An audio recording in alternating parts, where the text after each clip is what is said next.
Bueno, hola a todos. Mi nombre es Aisea Montes, soy residente del tercer año del Hospital de Galdacao y hoy os voy a hablar del manejo del paciente en cirugía vascular. Como vamos a ir viendo a lo largo de la presentación, bueno, el manejo de este tipo de pacientes es un manejo complejo y va a ser muy importante la evaluación preoperatoria que hagamos. Entonces, la primera parte de la presentación se va a centrar un poquito en eso, en ver cómo realizar esa evaluación y conocer cuáles son las estrategias que disponemos para reducir el riesgo de eventos cardíacos en el posoperatorio. Y luego ya por último, pues vamos a ver qué consideraciones específicas van a tener estos pacientes en el intraoperatorio. Entonces, bueno, la cirugía vascular, pues bueno, es desafiante para el anestesiólogo porque, bueno, son pacientes que normalmente tienen bastantes enfermedades coexistentes. Bueno, como vemos, aparte de su patología vascular, es frecuente que sean pacientes diabéticos, pacientes hipertensos con enfermedad renal o incluso con una neumopatía y todo esto, bueno, asociado a que es una cirugía de alto riesgo normalmente, pues bueno, pueden llevar a que la morbimortalidad sea mayor que en otro tipo de procedimientos quirúrgicos. Además, debido a la naturaleza sistémica que tiene esta patología aterosclerótica, es frecuente que varios territorios vasculares sean los que están afectados.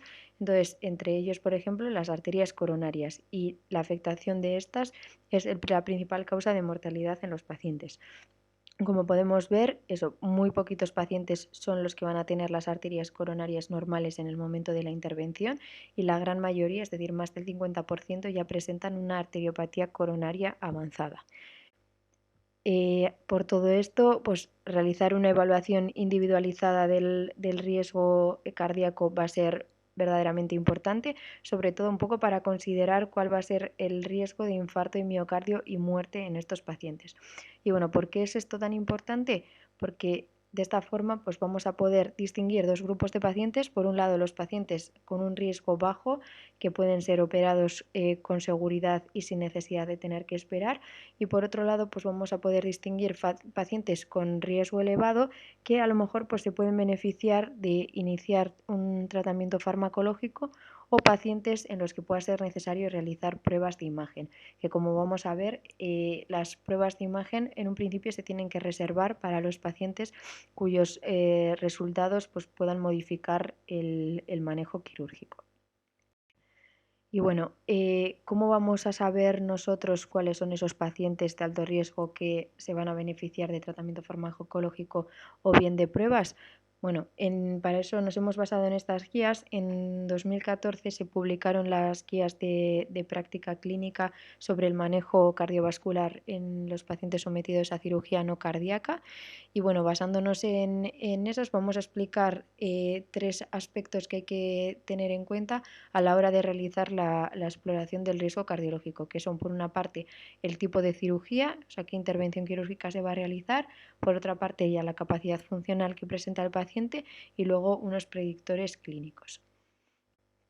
Entonces, empezando por el tipo de cirugía, las cirugías se van a distinguir en tres grupos: de riesgo bajo, de riesgo intermedio, de riesgo alto, en base a la estimación del riesgo quirúrgico. ¿Y esto qué quiere decir? Bueno, la estimación del riesgo quirúrgico es el riesgo de muerte y riesgo de infarto de miocardio a los 30 días pasados solamente por la intervención quirúrgica, sin tener en cuenta las comorbilidades del paciente. Como podemos ver aquí en esta tabla, que están subrayadas las principales intervenciones en cirugía vascular, la gran mayoría de ellas van a estar dentro del grupo del riesgo intermedio y del riesgo alto. Por ejemplo, la cirugía de carótida sintomática, o una angioplastia arterial periférica, o la reparación endovascular de un aneurisma van a presentar un riesgo de sufrir un infarto de miocardio o muerte en el postoperatorio de un 1 a un 5%, pero es que hay otras cirugías con un riesgo aún mayor. Por ejemplo, la cirugía de aorta y vascular mayor o una revascularización de las extremidades inferiores presentan un riesgo elevado, es decir, un riesgo mayor del 5%. Y este riesgo es solamente por el tipo de intervención quirúrgica que se va a llevar a cabo. A esto le tendremos que sumar después el riesgo pues, por las comorbilidades o las características físicas del paciente. Pues metiéndonos ya en el paciente, tenemos la capacidad funcional, que la evaluación de esta es una parte fundamental a la hora de valorar el riesgo cardíaco, y esta se mide en equivalentes metabólicos. Se puede estimar a partir de la capacidad que tiene el paciente para realizar actividades cotidianas, y es que, por ejemplo, un MET va a representar la demanda metabólica en reposo. La demanda para subir 2 pisos de escaleras correspondería a 4 MET, y ya realizar una actividad física intensa, como por ejemplo puede ser la natación, eso correspondería a 10 MET. Si tenemos pacientes que son incapaces de subir más de 2 pisos de escaleras, es decir, que tienen menos de 4 MET, se consideran una capacidad funcional mala, y se ha visto que hay una relación directa entre esto y el incremento de incidencia de eventos cardíacos en el postoperatorio. Entonces, bueno, simplemente pues sabiendo un poco las actividades cotidianas que realiza el paciente, pues podemos saber si el paciente se encuentra dentro de una capacidad funcional alta. En este caso, el pronóstico va a ser excelente, incluso aunque tenga algún factor de riesgo. En cambio, si tenemos una capacidad funcional mala o no la conocemos, tendríamos que pasarnos al siguiente paso y ver a ver si el paciente presenta algún factor de riesgo, y en caso de presentar, cuántos. ¿Cuáles son esos factores de riesgo? Pues bueno, son los que se ven aquí en esta tabla: que tenga una cardiopatía isquémica, insuficiencia cardíaca, que haya presentado ictus o un accidente isquémico transitorio, algún tipo de disfunción renal, o que el paciente sea diabético. Entonces, bueno, teniendo en cuenta estas 3 cosas, los factores clínicos que hemos dicho, la capacidad funcional del paciente y qué tipo de cirugía se le va a realizar, podemos realizar un algoritmo práctico y ver qué pacientes se van a beneficiar de esas pruebas diagnósticas. Como hemos dicho, las pruebas se tienen que reservar solamente a los pacientes en los que el resultado puede influir en el manejo perioperatorio. Entonces, se recomienda sobre todo realizar en pacientes que vayan a someterse a una cirugía de alto riesgo, que tengan una capacidad funcional baja y que tengan más de 2 factores clínicos.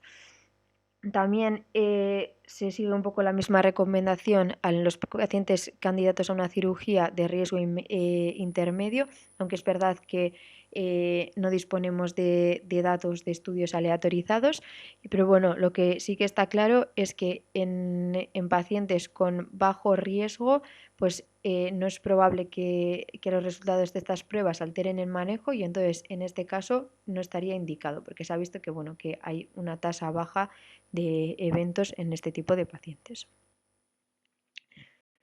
Entonces, bueno, una vez también ya que sepamos pues pacientes que son de riesgo alto, pues disponemos de diferentes estrategias para poder reducir este riesgo. Y bueno, entre una de ellas estrategias están las estrategias farmacológicas. Como ya sabemos, bueno, el estrés que produce tanto la cirugía como la anestesia puede desencadenar un cuadro de isquemia, que se puede deber o bien porque hay un aumento en la demanda miocárdica de oxígeno, o bien porque hay una reducción de aporte de oxígeno al miocardio. Entonces, bueno, se pueden utilizar diferentes fármacos que al final el objetivo que van a tener es intentar disminuir esta isquemia. Para ello, uno del primer fármaco son los betabloqueantes. El objetivo principal del uso de betabloqueantes en el perioperatorio es disminuir el consumo miocárdico de oxígeno, que esto se consigue pues, bueno, reduciendo la frecuencia cardíaca. De esta forma se prolonga el tiempo de llenado diastólico y se disminuye la contractilidad miocárdica. En los últimos años se han realizado diferentes estudios aleatorizados para evaluar el efecto que tienen este tratamiento en el perioperatorio, y por ejemplo uno de esos estudios ha sido el estudio POISE. Teniendo en cuenta los resultados de estos estudios, pues bueno, se han llegado a unas conclusiones, y es que, por ejemplo, en los pacientes que tengan factores clínicos de riesgo y que se sometan a cirugías de alto riesgo, sí que se ha visto que el uso de este tipo de fármacos podría reducir la mortalidad y el riesgo de infarto de miocardio en el posoperatorio. En cambio, en los pacientes que no tienen factores de riesgo, el tratamiento con betabloqueantes no reduce el riesgo de sufrir complicaciones cardíacas en el postoperatorio, y se ha visto que incluso puede aumentarlo.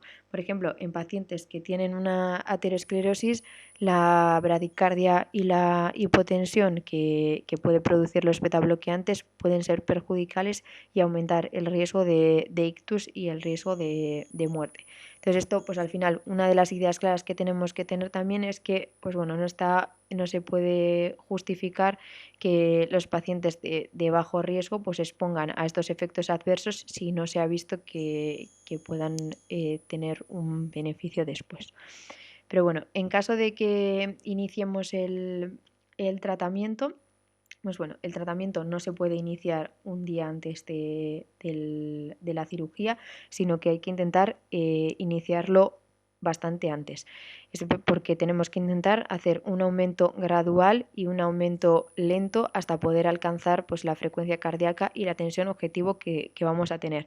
Por eso se recomienda iniciar el tratamiento entre una semana o incluso 30 días antes de la cirugía con una dosis baja, e ir aumentándolo eso hasta alcanzar nuestro objetivo, que será una frecuencia cardíaca en reposo entre 60 y 70 latidos por minuto y con una presión arterial sistólica mayor de 100.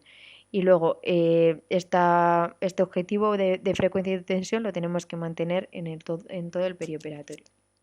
Y bueno, la duración óptima del tratamiento a día de hoy todavía no se sabe cuál es, porque no se han podido sacar ninguna conclusión de los estudios realizados, pero sí que bueno, se ha visto que la incidencia de eventos cardíacos también puede aparecer en un momento tardío, entonces es por eso que se aconseja mantener el tratamiento durante varios meses. En cuanto a las estatinas, también bueno, se han realizado varios estudios observacionales y concluyen que el uso de estatinas en el perioperatorio podría tener efectos beneficiosos tanto en la mortalidad como en el infarto de miocardio. Y es que bueno, las estatinas hacen una estabilización de la placa coronaria, con lo cual pueden evitar que la placa se rompa y que posteriormente se cree un infarto. Además, también se ha relacionado con menor riesgo de insuficiencia renal. Pero bueno, pues como todos los fármacos pueden tener efectos adversos, y el principal problema del uso de las estatinas es la miopatía y la rabdomiólisis que pueden producir. Según las guías actuales que hay, bueno, todos los pacientes con una aterosclerosis no coronaria ya deberían tomar estos fármacos para la prevención secundaria, independientemente de que vayan a ser candidatos a cirugía o no. Y bueno, en caso de que luego vayan a quirófano, pues bueno, se les tendría que mantener este tratamiento. Y en cambio, en los pacientes que no estén tomando previamente estatinas, el tratamiento pues también habría que iniciarlo lo antes posible, es decir, al menos 2 semanas antes de la intervención, y luego se recomienda mantenerlo durante un mes más. En cuanto a los tratamientos con antiagregantes, bueno, en este caso lo que tendremos que hacer es un poco valorar el riesgo trombótico que tiene el paciente versus el riesgo hemorrágico de la intervención. Y en base a esto, pues decidiremos si es conveniente mantener el tratamiento o, por lo contrario, es mejor retirarlo. Normalmente, bueno, los pacientes que tengan un bajo riesgo de hemorragia y en cambio presenten un riesgo alto de eventos tromboembólicos, se suele mantener una dosis baja de ácido acetil salicílico hasta el día de la intervención.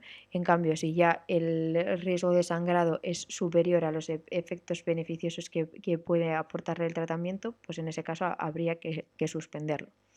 El tiempo de seguridad de suspensión va a variar de 5 a 7 días en base al antiagregante que se utilice. Que es el prasugrel, es el que, bueno, habría que retirarlo 7 días antes, y el clopidogrel y el ticagrelol, en cambio, 5 días antes.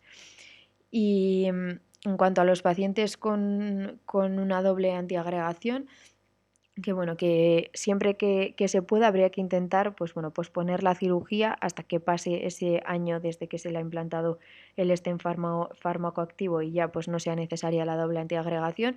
Pero en caso de que bueno, que la cirugía no sea demorable y tengamos que realizarla previo a ese año, pues aquí también lo primero de todo va a ser valorar pues el riesgo hemorrágico que tiene. Si el riesgo hemorrágico es moderado o bajo, mantendríamos el tratamiento, y en cambio si el riesgo hemorrágico es elevado, aquí en nuestro caso, en nuestro hospital, lo que hacemos es hablamos con cardiología, con el servicio de hemodinámica, y con ellos pues bueno, valorar si sería necesario una terapia puente con tirofibán. Y bueno, el reinicio del tratamiento después de la intervención también va a depender pues, bueno, del riesgo que tenga el paciente, y entonces en cuanto a eso pues, se reintroducirá entre 6 y 48 horas después. Y bueno, aquí podemos ver, este es el protocolo o la guía que utilizamos nosotros en nuestro hospital, que, bueno, como hemos explicado hasta ahora, la decisión de mantener el antiagregante o retirarlo, pues bueno, va a depender del riesgo trombótico que presente el paciente y del tipo de cirugía. Entonces, bueno, aquí se ve pues solo pacientes que tomen adiro en el primer grupo, pacientes con solamente clopidogrel en el segundo, o pacientes doble antiagregados. Pues bueno, en cada caso ahí nos pondría qué hacer, si tendríamos que retirar, y en caso de retirar, cuándo retirar. Y por último ya el tratamiento de los pacientes anticoagulados. También en este caso pues bueno, va a depender del tipo de anticoagulante que se esté tomando. Si los pacientes están anticoagulados con antagonistas de la vitamina K, la recomendación es suspenderlo entre 3 y 5 días previo a la cirugía y realizar una terapia puente con heparina de bajo peso molecular. La heparina de bajo peso molecular podrá ser a dosis bien o profilácticas en pacientes con un ACFA normal, o a dosis terapéuticas, como vemos aquí en el cuadro de la izquierda, si además de tener ACFA, pues estos pacientes tienen alguna válvula mecánica, o si presentan también una estenosis valvular mitral, una embolia arterial periférica o un ACV previo. En estos casos, bueno, la terapia puente sería a dosis anticoagulantes, con lo cual tendríamos que retirarla 24 horas antes de la cirugía. Y luego, el día de la cirugía es importante comprobar cómo está la coagulación, y si tenemos un INR menor a 1,5, pues bueno, se podría llevar la cirugía con seguridad. En cambio, en los anticoagulantes no antagonistas de la vitamina K, habría que interrumpir su administración un tiempo similar a 2-3 veces su vida media antes de la cirugía, y si el riesgo hemorrágico es alto, 4 o 5 veces su vida media. No necesitan estos terapia puente, salvo en situaciones de alto riesgo, que serían pacientes que tengan una ACFA con antecedentes de embolismo periférico, ACFA con antecedentes de ictus, o una trombosis venosa profunda en los últimos 3 meses. Y bueno, con esto ya terminamos la parte del manejo preoperatorio, que como hemos visto, pues eso, es importante intentar que estos pacientes lleguen a quirófano lo más optimizado posible, pues para evitar complicaciones en el posoperatorio, por lo menos disminuir su riesgo. Y bueno, ahora lo que vamos a hacer es hablar un poco de las cirugías más importantes y de las consideraciones que tenemos que tener en estas. Entonces nos vamos a centrar sobre todo en la endarterectomía carotidia, en la reparación de la aorta abdominal, y en la EVAR, que sería reparación endovascular. La endarterectomía carotidia se va a llevar a cabo pues, en pacientes que tengan lesiones estenóticas o lesiones ulcerosas de la arteria carótida común y de sus ramas, de la rama interna y de la rama externa, que normalmente, bueno, estas lesiones suelen evidenciarse por aparece un soplo carotidio y pueden desencadenar ictus o desencadenar accidentes isquémicos transitorios. En estos pacientes va a ser muy importante que hagamos una valoración neurológica previa a la cirugía para ver si ya existían algún déficit neurológicos y así determinar si luego en el postoperatorio aparecen nuevos déficits o no. La monitorización será con el electrocardiograma y una monitorización arterial invasiva y la oximetría cerebral. ¿Por qué la oximetría cerebral? Pues porque bueno, tenemos que asegurar que vamos a tener una buena perfusión cerebral durante el pintamiento y ver así, pues bueno, en caso de que no seamos capaces de que se preserve ese flujo cerebral, pues ver qué pacientes vayan a necesitar un shunt. Entonces, bueno, por eso es muy importante una monitorización con este aparato. La cirugía se puede llevar a cabo o bien con anestesia regional o con anestesia general y la elección, pues bueno, va a depender un poco del centro en el que estemos porque ninguna de las dos técnicas ha demostrado ninguna diferencia en cuanto a la incidencia de accidente cerebrovascular o de mortalidad en el postoperatorio. Si decidimos pues, hacerla con anestesia regional, lo que se realiza es un bloqueo del plexo cervical superficial y profundo, que es un bloqueo sensitivo a nivel C2, C4. Con esto, bueno, lo que conseguimos es que el paciente esté alerta, el paciente esté colaborador y entonces, bueno, pues nos da la ventaja de que podemos hacer una valoración neurológica continua y, pues bueno, de esta forma ver si el paciente tiene déficits neurológicos o mantiene un flujo adecuado. Esto, en cambio, pues bueno, en la anestesia general no vamos a poder hacer la valoración continua, así que bueno, pues lo que nos proporciona es un mayor control de la ventilación y de la oxigenación y de esta forma podemos disminuir las demandas metabólicas cerebrales, pero bueno, como hemos dicho, no se puede hacer una valoración neurológica continua, con lo cual, si no disponemos de monitorización, en estos pacientes siempre vamos a tener que colocar un shunt o una derivación. Entonces, bueno, durante la cirugía va a ser necesario hacer un clampaje de la carótida. Para eso, bueno, antes del clampaje hay que heparinizar y es importante que los niveles de tensión arterial los mantengamos en unos valores normales altos. Aproximadamente se dice que entre un 10-20% por encima de la línea base. ¿Para qué? Pues para aumentar el flujo colateral y así, pues bueno, prevenir que haya la isquemia cerebral. Bueno, además, bueno, saber que también en el momento en que hacen la tracción quirúrgica del seno canoctidio se puede dar una activación de los reflejos de los varoreceptores y que haya un estímulo vagal que sea intenso, pues que nos lleve a hipotensión y bradicardia. La infiltración con un anestésico local puede abolir esta respuesta, pero bueno, en caso de que aparezca puede ser necesario que haya que hacer una interrupción de los estímulos o incluso en algunos casos administrar anticolinérgicos. Bueno, eso, en los pacientes que estén con anestesia general, como hemos dicho, que no podemos hacer una valoración neurológica continua si no tenemos monitorización, siempre vamos a tener que realizar un shunt o una derivación que se ve ahí en la imagen. Pero en los pacientes que están despiertos se puede realizar una pequeña prueba. Lo que se hace es se clampa durante 2-3 minutos y esto pues bueno, nos permite identificar cuáles son los pacientes que se van a beneficiar de la derivación.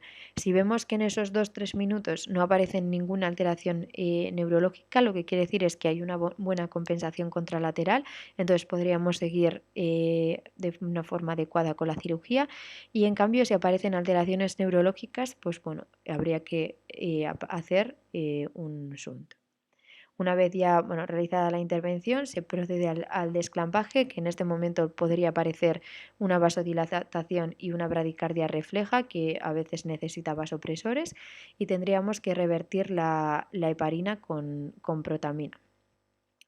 Y una de las complicaciones que pueden aparecer en el postoperatorio son déficits neurológicos. Como hemos mencionado al principio, es importante haberlos valorado previamente para saber si estos déficits son nuevos, y en caso de producirse, se pueden deber o bien a la hipoperfusión durante la cirugía o algún émbolo.